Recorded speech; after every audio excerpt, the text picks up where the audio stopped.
Field. അത് കാണുമ്പോൾ അറിയില്ല. നാലാമത്തെ ടോപ്പിക്കാണ്, വെളിച്ചടിച്ചുകൊണ്ടാണ് ഇലക്ട്രിക് ഫീൽഡ്. എന്താണ് ഇലക്ട്രിക് ഫീൽഡ് എന്ന് പറഞ്ഞാൽ? ഇമാജിനറി ലൈൻ്റെ എന്താണ് ഇലക്ട്രിക് കറണ്ടിൻ്റെ പ്രസൻസ് അറിയിക്കാൻ വേണ്ടിയുള്ള ഇമാജിനറി ലൈനാണ് എന്ത് ഇലക്ട്രിക് ഫീൽഡ് ലൈൻസ്. നമുക്ക് ഇലക്ട്രിക് ഫീൽഡ് ലൈൻസിൻ്റെ പ്രോപ്പർട്ടീസ് ആയിരിക്കും എക്സാമിന് മിക്കവാറും ചോദിക്കാറ്. പ്രോപ്പർട്ടീസ് വെച്ച് പറഞ്ഞാൽ ഒന്നാമത് ഇവിടെ ഷോർട്ടായിട്ട് എഴുതിയിട്ട് അത് നമ്മൾ എക്സ്പാൻഡ് ചെയ്ത് എഴുതുക.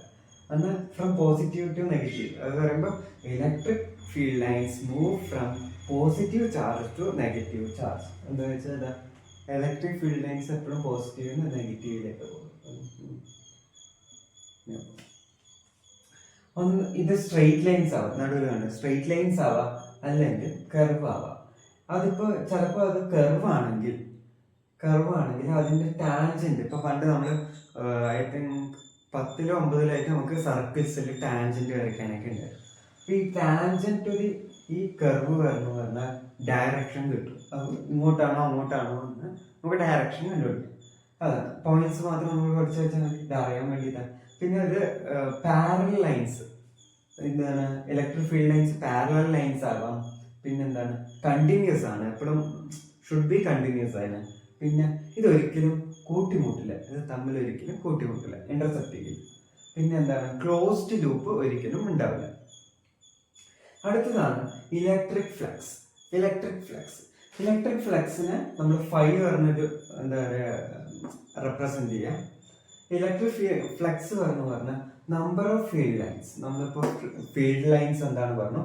Number of field lines passing through A smaller area, ഒരു ചെറിയൊരു ഏരിയയിൽ. അതുകൊണ്ടാണ് ഇവിടെ ശ്രദ്ധിച്ചറിയാം D5 DS ഒക്കെ പറയാം. സ്മോളർ ഏരിയനെ നമ്മൾ ഈ ഡെൽറ്റ എന്ന ഒരു സങ്കല്പത്തിലാണ്, അതൊക്കെ ഡീറ്റെയിൽ ക്ലാസ്സിൽ പറയാറുള്ളതാണ്. അപ്പോൾ ഈ എന്താണ് number of field line passing through A smaller area എന്താണ് ഇലക്ട്രിക് ഫ്ലക്സ്. അത് വൈകിട്ട് പഠിക്കാനാണ്, അത് ഇമ്പോർട്ടൻ്റ് ആണ്. അതിൻ്റെ എന്താ പറയുക ഫോർമുല അല്ലെങ്കിൽ എന്തായാലും വിളിക്കേണ്ടത് എനിക്കറിയില്ല, ഇക്വേഷൻ പറയാം. അതിൻ്റെ ഇക്വേഷൻ നമുക്ക് പഠിക്കേണ്ട ഫൈ ഈക്വൽ ടു ഫ്ലക്സ്, ഇത് എന്താ പറയുക സർഫസ് E ഇൻറ്റു DS. ഇത് വെക്റ്റർ ക്വാണ്ടിറ്റി ആയിട്ട് E ഇൻറ്റു DX. അതിന് ഡയറക്ഷൻ ഉണ്ട്. ഇതിൻ്റെ യൂണിറ്റ് ഇമ്പോർട്ടൻ്റ് ആണ്. എന്താണ് newton metre square per coulomb. മറ്റവിടെ എന്താ പറയുക കൂളുംബ്സ് ലോയിൽ നമ്മൾ യൂണിറ്റ് പറയേണ്ടത് അതെന്താണ് newton metre square by coulomb square ആണ്. ഇവിടെ newton metre square by coulomb ആണ്.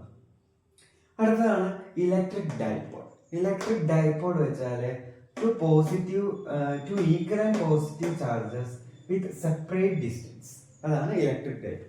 അതെന്തെന്ന് വെച്ചാൽ ഇപ്പോൾ നമുക്ക് രണ്ട് ചാർജസ് ആണ്, ഒന്ന് -Q. ഇത് എപ്പോഴും നെഗറ്റീവ് ഒന്ന് പോസിറ്റീവ്. ഇവിടെ എല്ലാ സ്ഥലത്തും പോസിറ്റീവ് ടു നെഗറ്റീവ് വരുന്നത്. പക്ഷെ ഈ ഇലക്ട്രിക് ഡൈപോൾ മൊമെന്റിന്റെ ബേസ് ചെയ്ത് നെഗറ്റീവ് ടു പോസിറ്റീവ്. ഇത് നമുക്ക് ഇനി അങ്ങോട്ട് ഡെറിവേഷൻ ആവശ്യമുള്ളതാണ്. നെഗറ്റീവ് ടു പോസിറ്റീവ് ആണ്. ഇതാണ് ആദ്യം പറഞ്ഞ കാര്യം. എന്താ to equal and opposite charges ആണ്. ഇത് സെപ്പറേറ്റ് ബൈ, ഇത് രണ്ടും സെപ്പറേറ്റ് ചെയ്ത ഡിസ്റ്റൻസ് എന്താണ് 2n ആണ് നമ്മൾ റെപ്രസെന്റ് ചെയ്യുക. Equal and charge separated by charge 2n. അടുത്തത് ഇതാണ് ആറാമത്തെ പറയുന്നത്. അടുത്തതാണ് ഇലക്ട്രിക് ഡൈപോൾ മൊമെന്റ്. അതിന് നമ്മൾ P എന്നാണ് റെപ്രസെന്റ് ചെയ്യുക.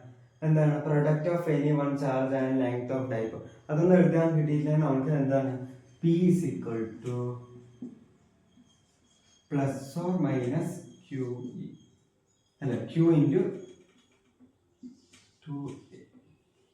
എന്താണെന്ന് വെച്ചാൽ ഇതിൽ പറയുന്ന ഇലക്ട്രിക് ഡൈപോൾ മൊമെന്റ് P എന്ന് വെച്ചാൽ ഇത് ഈ രണ്ട് ചാർജസിൽ ഏതെങ്കിലും ഒരു ചാർജ് എടുക്കുക, പിന്നെ ഇവർ തമ്മിലുള്ള ഡിസ്റ്റൻസ്. അതാണ് P is equal to plus or minus Q into 2A. ഇതിൻ്റെ ഡെറിവേഷൻസിൽ എത്തുമ്പോൾ നമുക്ക് ഇതിൻ്റെ യൂസ് എന്താണ് നമുക്ക് മനസ്സിലാവും. ഇതിൻ്റെ യൂണിറ്റ് എന്ന് വെച്ചാൽ എന്താ പറയുക കൊളുംബ് മീറ്റർ, സെന്റിമീറ്റർ അല്ല, കൊളുംബ് മീറ്റർ. പിന്നെ എന്താണ് ഇത് വെക്റ്റർ ക്വാണ്ടിറ്റിയാണ്. ഇതാണ് ഈ സെക്ഷനിൽ. ഇനി ഡെറിവേഷൻ.